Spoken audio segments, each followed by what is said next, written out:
video we always talk about for training is communication. This is really, really important. I think a majority of issues between owners and their dog are the lack of understanding, either your dog understanding you or even you understanding your dog.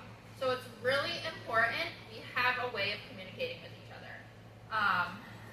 Now, a lot of times, just yelling no at your dog isn't very effective. They do not speak English, and so they don't know what's going on.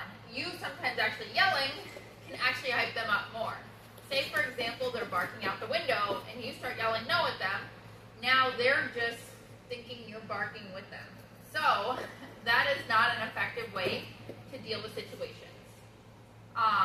When we have some skills, we can start asking our dog for different skills instead of saying, don't do this, we can tell them what we want to do. But right now we're assuming we have no skills because we just started training, and so how do we handle that instead? So first thing we want to do, like I sort of mentioned, is focus on the good things. We're often focused on the bad. He's naughty now, I don't like this, I don't like this. However, there are many times when our dogs are good. And so we need a way to tell them when they're awesome and when they're getting rewarded. The more we reward behaviors, the more often we're going to see them. So if my dog is being awesome, I can tell them yes, which is the marker word we've been working on, and give them a treat, and we're going to start to see them do those behaviors more often. So things I often like to do is like when they sit by themselves, lay down, they're relaxing, that's a good time to start marking and rewarding. So we need to teach him what yes means first. So we're going to charge our word. So Moose, hi bud. Ready? Yes. So I'm going to say my word. I'm going to be still. Yes. And then put the treat down. Since he might not fully recognize the word yet, if he doesn't look at me, that's okay. I'm just going to move that treat sort of towards his mouth area and nose so he smells it. Yes! It's also important our dogs learn to listen to us even if we're not having treats. So I'm not showing him the treat and saying the word. My hands are clear. I'm still. Yes! And then I give him the treat. Yes!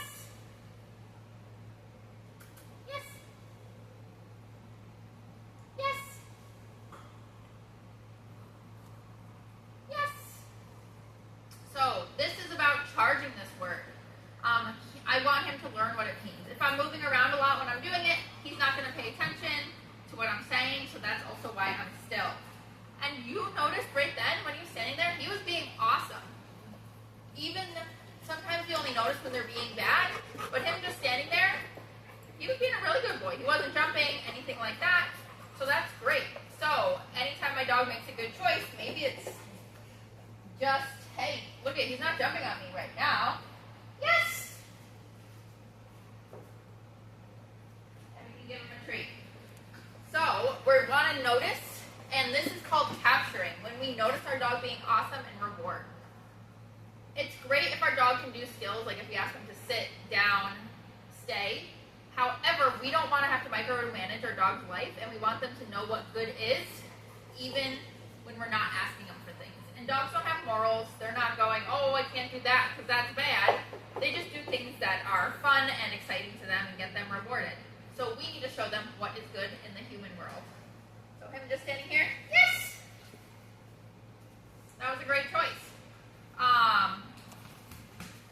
So that is really important. We're telling him when we like what he's doing and when he's being awesome. Now on the other side, if I do notice my dog doing something I don't like, it doesn't mean just keep letting him do them. It's really important we stop behaviors we don't like so we don't let them just keep rehearsing it and have it become a habit, a bad habit.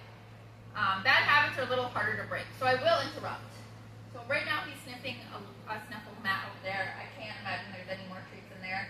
But if I didn't like it, him going over there, what I would do is use a positive interrupter. Maybe it's his name or another positive sound. Hey Moose, boo, boo, boo! Boo, boo, boo! Maybe there was some. Maybe there was some treats. Yes! Good job. All right, go get that over there. So a positive sound. Is he in frame?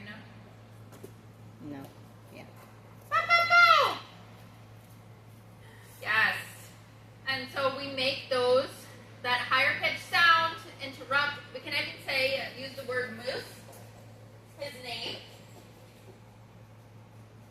Moose, no, no, no. To interrupt the behavior. And then what I want to do is redirect. So I might redirect and go, hey, here's a toy, bud. You want that? You can have that instead. You know, give him an appropriate activity to be doing.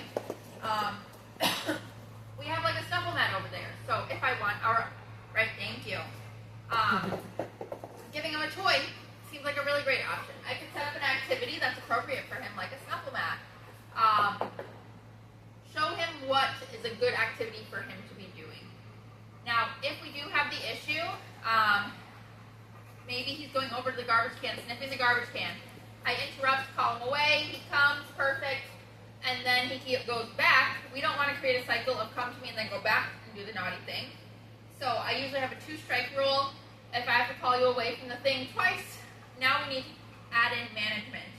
And what that might look like is putting a leash on him and not letting him get to that area. Maybe it is putting up a baby gate so he can't get to the garbage can. Maybe it's closing the door so he can't go into the room where the garbage can is. So we need to change the environment so that way we're not getting frustrated and he can't repeat it and form that bad habit. So we want to make sure we're marking and rewarding with our word yes, good behaviors.